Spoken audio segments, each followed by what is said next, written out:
নমস্কাৰ। এইকেইদিন আমাৰ সকলোৰে মন বেয়া, যিহেতু আমি শিৱসাগৰ যোৰহাটৰ যি বানপানীয়ে ক্ষতি কৰিলে মানুহ গৰু সকলো জীৱ জন্তুকে হয়তো কিছুমানৰ মৃত্যু হৈছে আৰু হয়তো বহুতে ভুগি আছে। কিন্তু সেইখিনি ঘটনা যদি আজি আমাৰ লগত আমাৰ পিনে হ'ল হয়, তেতিয়া আমাৰ কেনেকুৱা লাগিল হয় সেইখিনি আমি অনুভৱ হয়। কিমান তেওঁলোকে কষ্টত আছে, হয়তো ভিতৰুৱা গাঁও অঞ্চলবিলাকত হয়তো কিছুমান সহায় সুবিধাও এতিয়ালৈকে হয়তো ভালকৈ পোৱাই নাই। দেখিছোঁ ভিডিঅ'বিলাকত আমাৰ ডাঙৰ কণ্টেণ্ট ক্ৰিয়েটৰসকলে সহায় সাহাৰ্য কৰি আছে।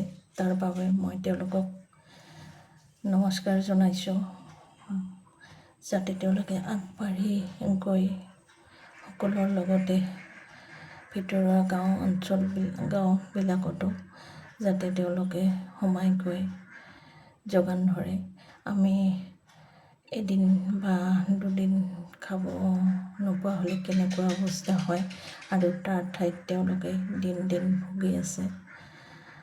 বহুত বেয়া লাগিছে। অকস্মাত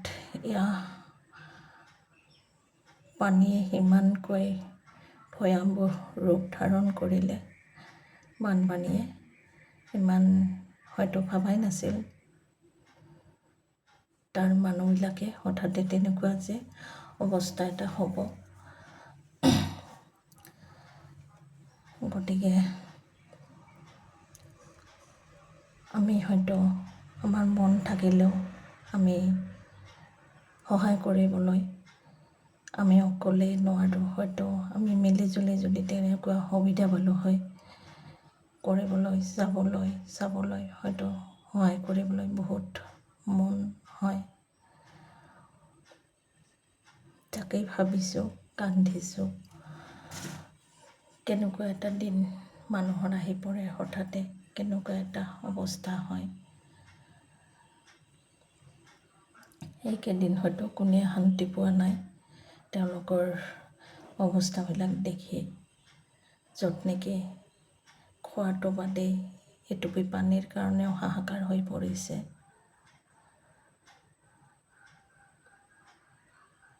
হয়তো কেঁচুৱা সৰু ল'ৰা ছোৱালী, তেওঁলোকৰ কেনেকুৱা এটা অৱস্থা হৈছে, মাক বাপেক কেনেকুৱা এটা দুখত আছে। সেইবিলাক কথা যদি আমি গভীৰভাৱে চিন্তা কৰোঁ, তেতিয়া বহুত দুখ লাগে। মোৰ এটাই অনুৰোধ, যোনে যেনেকৈ পায় তেনেকৈ যাতে আমি সকলোৱে সহায়ৰ হাত আগবাঢ়িব পাৰোঁ, সকলোৱে যাতে আমি চিন্তা কৰিব পাৰোঁ। আমি যেনেকেই নহওক 2 পইচা বা 4 পইচা যায় যিমানখিনি পায় দি যাতে সকলোৱে সহায়ৰ হাত আগবঢ়ায়, তাকেই